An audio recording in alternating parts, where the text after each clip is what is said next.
Well, as you're probably well aware by now, a lot of tragedy has struck across the globe. I think that we can all acknowledge that at the absolute zenith of all of that is the fact that our uploading schedule has been screwed up twice now. What the hell is wrong with the world? There are videos that we want to release, but we don't think that it is the right time to do it because so much has happened. And I think that this video, the entire point of it, is to pretty much acknowledge, yes, those things have happened. This is another lightly edited video because so many things keep happening. Oh, it must be so exhausting to be in the mainstream press. I'll tell you right now, imagine being one of those BBC respondents. I'm out the front of Gaza, as I have been for the last 30 years. And I'm actually quite used to the explosions now. Hey, last 2 shows of the year in Sunshine Coast and Rockhampton. Yeah, come see it. Thing number 1, United Healthcare CEO Brian Thompson gunned down in the middle of Manhattan. Such a clashy place to go, but look, I know that there is a lot of fervour on the internet now about the fact that he deserved to be gunned down, and then there's other people on the internet saying, how dare you celebrate anyone being gunned down? And I think that I'm going to middle ground this one and cowardly go after our dearest deposed Prime Minister Scott Morrison by quoting him when I say, how good is Australia? Seriously though, you cannot get to that level here. I mean, I suppose I'm living proof that you can't get to that level here, but the kindling that set that apart, that is not going to happen in Australia, and it's all thanks to Medicare. You understand? Our society, and God bless this country, it's just so much more civil. It's way less savage than the United States. You know what I'm saying? You cannot get to the point where you have these exploitative companies that make people choose between their houses and getting their foot fixed. And that is one aspect of it. The other aspect is you don't have the guns that are available to do that. You don't have the people that are poor enough and desperate enough to even consider, no, fuck him, he's going out. I'm seeking vengeance on him. This is for my mum. There's none of that. None of that ever happens. We have our nutbags that go out and kill people in, say, Bondi Junction Mall. But do you remember the foo-for-all that happened around that? I don't even think that would make the 6 o'clock news in America. I think that'd just be in the obituary pages of the paper that day. You know, along with all the 90-year-olds that carked it for natural reasons. Oh yeah, these kids in this school. That's America. In Australia, when someone goes into a mall and stabs people, I thought that happened like last week. That's how much coverage has been on it. Do you remember when Link Cafe happened? I didn't. I had to have the news inform me. 1 hour special to commemorate all the losses of the Link Siege Cafe a decade ago. The day that changed Australia forever. That was 10 years ago. We're still talking about it now. Yeah, I understand that tragedies happen across the world, but they are so far less frequent than anywhere else, it seems, in the developed world, in Australia, and I think it is because we've set up our society pretty damn well. So I guess what I'm doing is gloating to Americans inadvertently, but yeah, look, I'm telling you now, there's a better way to do things. There really is. And yes, I get it. It is possible to be homeless in Australia.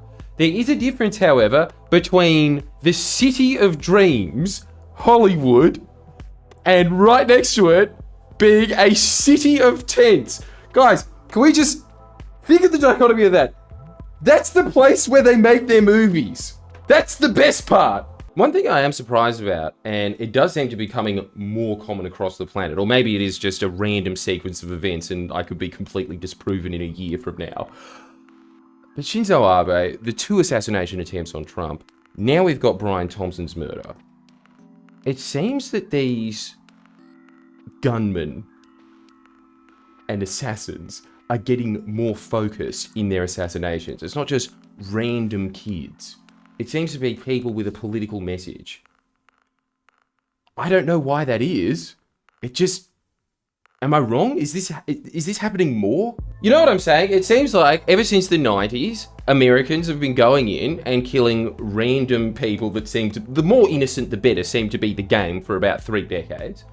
And now all of a sudden, political assassinations are back in vogue. You know, we've got rising, budding John Wilkes Booths on the line. So what is that? Americans, can you help me understand that? Is that too nutty a thing to say? It does seem very nutty, especially somebody who is on the internet just spurting theories that are coming to his head at random about very complicated socioeconomic situations in a country that I'm not part of. But let's move focus to another country that I'm not a part of and spout random thoughts that I had about that one, which of course is Syria. I think that I could probably start this one with exactly the same premise. Glad I live in Australia. I know it's very easy in our little corner of the internet to sit there and think, no, the biggest tragedy of the year was that Lydia Thorpe tried to king hit the king. And yes, that was easily the biggest tragedy of 2024. I do concur with myself. However, the one that came in second, and it came in second by a nose hair, was the fact that Syria was just liberated by rebel forces, and that liberation seems to be following a very similar pattern with the liberation of Iraq, with the liberation of Libya, Egypt. Just whatever put the spring in Arab Spring, that seems to be what's doing it to Syria. Mark my words, we'll come back and look at this in 10 years from now, but I think that we will look back at this moment and think, remember when Syria was in a permanent civil war? Those were the good old days, back when we had some stability. Like again, I have a terrible track record with predicting the future. I am the Jim Cramer of politics. I am wrong every time, but I'm still calling it now. The mainstream press, globally, right now, is trying to make the new rebel leader look like this palatable moderate. And I think that is going to blow up in their face, quite literally, very, very soon. That's just my personal prediction on this. Maybe he has moderated, as he keeps saying over and over again, but he was a former leader in Al-Qaeda. I don't think that you can moderate yourself from that, or our definition of what moderate is must be very different to somebody who was in Al-Qaeda's.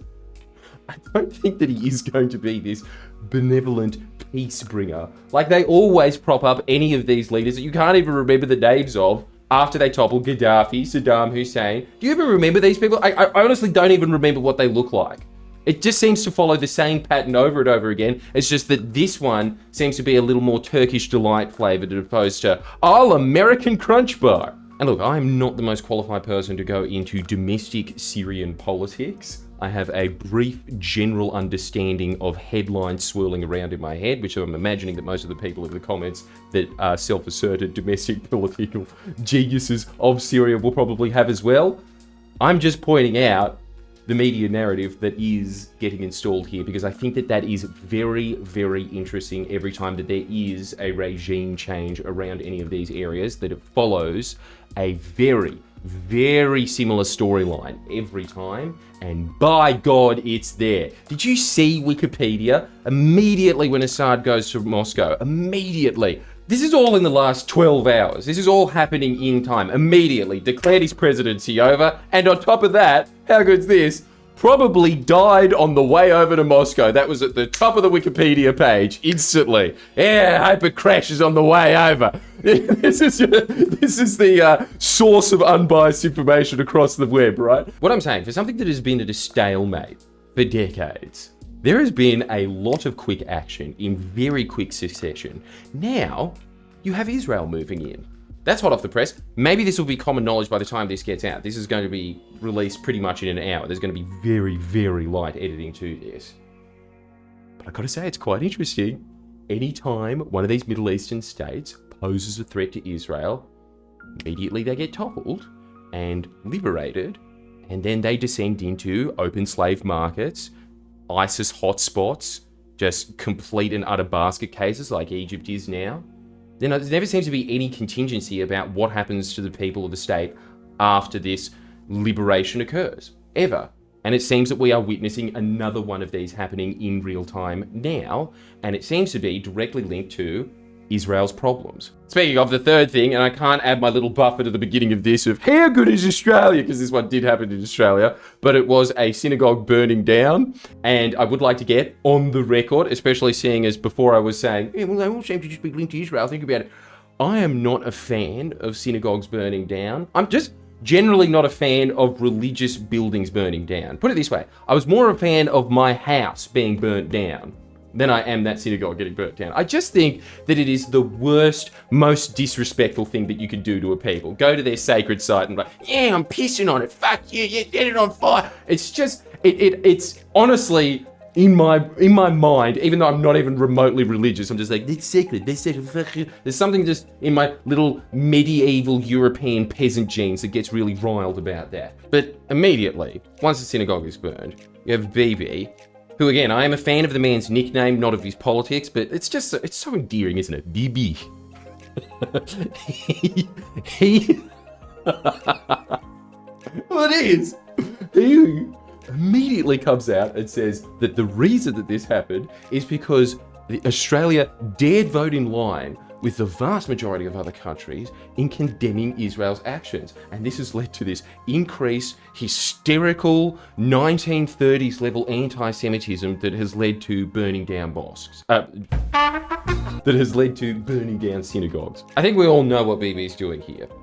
He's using that to get headlines in the press so that they can be envoyed over to Albo so that he be more pro-Israel in the future. Trying to scare him into it with a bunch of scary headlines talking about how Albo has led Australia descended into this, this incredibly anti-Semitic future nightmare universe of neo-Nazism once again. Well done, Albo. That's the picture that he's trying to paint there. Bibi, come on. Don't you have better things to do? Yes, I'm sure the UN vote, that's what caused the skinheads to be sitting at home waiting for that resolution to pass. They're obviously watching on Live Leak. Yes. Okay, it's official. Anthony Albanese has given us a green light to burn down synagogues. How does anyone take this shit seriously? Honestly. Anyway, the reason that we're talking about this now is because it's current events.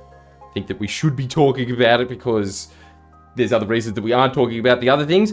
Those things are coming out, heavily edited, micro breakdowns of much, much less general things than the things that we're discussing now. One of those edited videos is out on Patreon, by the way, just saying. So if you would like more of this, let us know in the comments. Other than that, take care of yourselves and each other.